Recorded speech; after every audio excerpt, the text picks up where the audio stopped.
every cartoon style you're watching right now came out of one repeatable workflow. And if you've ever tried making your own cartoon with AI, you already know why that matters. You see, most people experience this exact problem. You have the show playing in your head, but the model keeps handing you the same default look it hands everyone else. Your character changes faces between scenes, and the world changes right along with it. So, every reroll just burns credits on clips that will never sit together. And here's the thing, most tutorials never fix that. They just hand you their prompts, so you end up borrowing someone else's characters instead of building something that's yours. So in this video, we'll break down any cartoon style into a reusable prompt with Claude. Then, we'll build our own characters, sets, and voices inside it, and have Seedance 2.5 turn everything into full scenes. And by the end of this video, you'll have your own system that runs on any cartoon style you can think of. Every video we make today will be generated inside Higgsfield, which I like because it gives me access to the best image and video models in just one subscription. The link to Higgsfield, along with all the tools and prompts used in this video, are all in the description below, so you can follow along as we go. Let's dive in.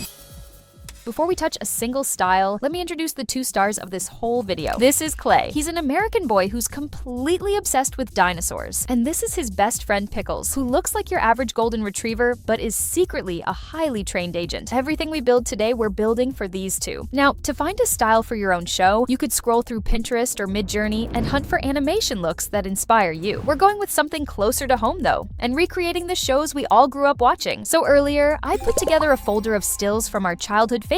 We have Family Guy, The Simpsons, and Adventure Time here. We also have an anime reference from Naruto, then 2 Disney Pixar looks, and lastly, Minecraft with its nostalgic voxel style. From here, we head into Claude, drop in all 7 references, and paste the prompt that powers this entire video. Remember how most tutorials just hand you their prompts to copy? This prompt is how you get past that stage for good. It makes Claude study our stills like a professional art director, breaking down the line work, the shape language, the colors, and the overall render feel of each show. Then it turns that analysis into a reusable prompt without naming the show or a character to avoid copyright and related violations. So we hit send, and Claude hands back a working style kit for every look in our folder. I've left this exact prompt in the free prompt pack below, so you can use it for any cartoon you've ever wanted to make. But a style kit is just a blueprint until something gets generated with it. So let's put all 7 to the test. And fair warning, not all 7 are surviving it. Inside Higgsfield, we'll hover over Image and select GPT Image 2. Then we'll set the quality to high, the resolution to 4K, and the aspect ratio to 16:9. Finally, we'll paste in our prompts one by one, which looks like this. Style declaration up top, the scene in the middle, and the style paragraph near the end. Quick heads up before you run anything, though. I tested Nano Banana Pro on these exact kits first, since it's the model everyone defaults to for images right now. And while it's a beast with realistic images, its cartoon takes just weren't as good. GPT Image 2 came back noticeably closer to our reference styles, so every image in this video comes from GPT Image 2. And here are the results. Most of these came back scarily close to their references. The Pixar-inspired 3D look has that big studio polish, the yellow sitcom style nails the flat hand-inked TV look, and the Adventure Time-inspired noodle style is soft and whimsical in all the right ways. Also, the toy style reads like real molded plastic, and the Minecraft-inspired voxel style might be the most accurate of the entire batch. The 2 that didn't survive were the Family Guy and Naruto kits. We gave each kit 3 separate runs, and those 2 just weren't as good as the others, so that locks our roster at 5 styles for the rest of the video. Now, we need to find a way to stop our characters from morphing between scenes. For that, our whole cast needs proper reference sheets for every style they'll appear in. But before we generate a single sheet, there's something I need to tell you about, so you don't spend hours wondering why Seedance won't work on your character. Remember Clay's original design? Well, the first time I tried building with him, my uploads kept coming back flagged, and I was stuck wondering what I did wrong. Then I found the reason. The platform guidelines behind Seedance have hard protections for minors, and they're enforced automatically, even on animated characters. So we redesigned Clay as an adult who never grew out of his dinosaur phase. And the redesign sailed through with 0 issues. So remember this. If your character could pass for under 18, age them up before you build anything, or you'll be building your entire cast twice. From there, the prompts for the sheets are simple. For each style, we feed GPT Image 2, that style's winning test image, as the reference, and ask for a full character sheet, 4 full body views from every angle, plus close-ups of the face. And here's a tip. Keep the sheet background light gray instead of pure white, because because pure white references blow out the exposure once they hit video generation. So we'll go back into Higgsfield and attach a keyframe from the test we ran earlier. Then we'll paste in our prompt and run that exact same process one by one for both of our characters. And here's how the sheets came out. Same two best friends across 5 completely different universes, and they stay instantly recognizable in every single one. The same trick carries straight over to our location. I generated a keyframe of Clay's living room earlier, and every scene we're making today happens here. So that living room gets its own multi-angle board in every style. Still using GPT Image 2, we'll paste in our prompt, attach the keyframe, and run it again for the other styles. Here's how they turned out. One cozy room in 5 different styles, with the couch, the rug, and the boxy little TV surviving every style swap. Just like that, the entire world of our show exists in all 5 styles, and every part of it is completely original, with no borrowed characters from someone else's prompt. That leaves the last piece of the puzzle, the voices. To fill that in, we'll head into 11 Labs and explore their massive library of voices. For Clay, we'll pick a voice named Valve, which is bright and breathy and sounds way too excited about everything. Here's what Clay sounds like.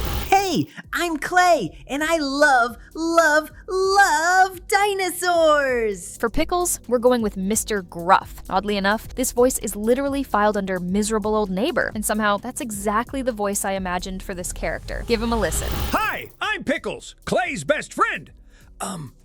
You didn't just hear me talk, right? Now, since Seedance 2.5 still doesn't accept raw audio files as references, we need to turn these clips into blank videos. And doing that is very simple. You just open any editor, drop your audio in the timeline, and lay a black screen over it. That way, we can attach our audio as video references, and Seedance treats each one as that character's official voice. Just make sure it's a black screen over your audio and not some random image, or that image will bleed into your generation. And with that, every asset we need to generate our scene is ready. Altogether, that puts 19 references in our hands, and those are just baby numbers for Seedance 2.5, because it can now take up to 50 references in a single generation, and its max length just doubled from 15 seconds to a full 30. So we're going to push it to its limit and see if we can get our entire scene in one shot, without a single post-production edit. The plan is a short film of Clay and Pickles having a lazy afternoon in front of the TV, until their whole world starts glitching between the art styles we built today. So we'll head into Higgsfield, and in the video options, select Seedance 2.5. Then we'll set the length to 30 seconds and the aspect ratio to 16:9. From here, we'll load all 19 references and tag each one in our prompt, which looks like this. It's written like a shot list, the scene broken into timed segments with every reference tagged to its moment, and every line of dialogue pointed at its rapt voice. The sheets carry the look. The prompt just directs the traffic. So we'll hit generate, and here's the result.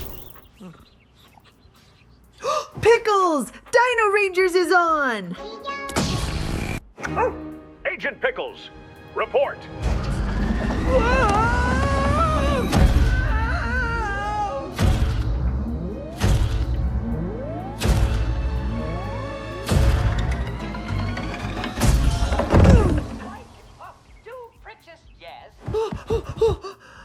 Clay, we need to talk. A lazy afternoon gets hijacked by the TV and glitches through every style we built today. It all ends with Pickles about to reveal his secret identity. And what you just watched is one single generation, exactly how it came out of Seedance 2.5, with 0 edits after the fact. With upgrades like these, we're not limited to AI films alone. One of my favorite use cases for this is music videos. So to close out our little universe, we're making something wholesome. We'll make a music video of Clay and Pickles about a friendship that survives every glitch life throws at it. But first, we need the actual song. So we'll head into Claude and tell it exactly what we want. A 30-second song about a guy and his dog and the time they got lost together when the world glitched around them, played over a cozy ukulele with the vibe of a children's show ending theme. We'll hit send and Claude hands back 2 clean blocks, a style prompt for Suno and the full lyrics. Next stop, Suno. Inside we'll hit create and paste our prompt in the description. Then we'll open the advanced section, paste our lyrics, and generate. Take a listen. It's you and me, buddy, wherever we roam.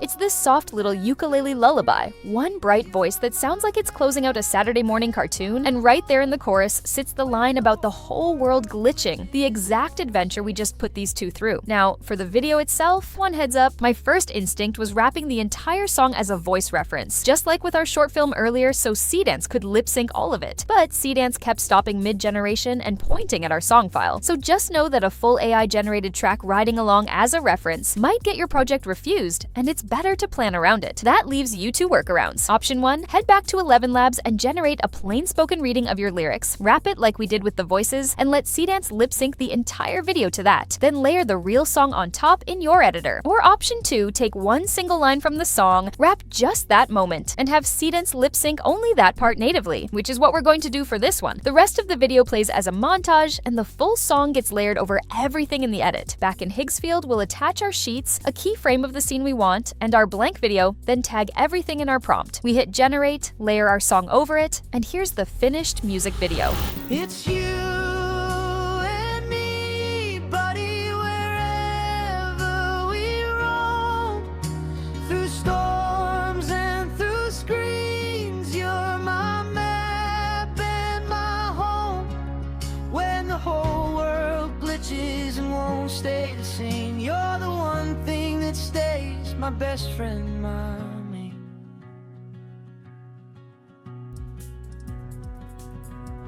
My favorite part is that wholesome hug at the end, the perfect ending for our show. As much as I love everything we just made, pretending this workflow has no hiccups wouldn't be completely honest. So let's talk about them. First, these upgrades aren't cheap. 30-second one-take generations with this many references cost a lot of credits on every single run. And even with the right prompts and every sheet locked, landing the exact take you want will still eat a few re-rolls. That's the ugly side of AI filmmaking that nobody puts in the title. So here's the money play I wish I knew from day one. Generate your scenes at 480p, and when you land the shot you want, upscale that one file inside Higgsfield. One last thing, if you want a longer film or a video that covers your entire track, you'll still be doing some editing in post-production. The difference is that stitching scenes together with these Seedance upgrades is nowhere near as messy as it was a couple of years ago. So if you want to try this yourself, I've left the link to Higgsfield, together with all the prompts used in this video, in the description below. And that's exactly how to make every AI cartoon style with Seedance 2.5. The only thing standing between you and a real show now is the world you build inside it. And that's what I broke down in the video on your screen. Click it, and I'll see you there.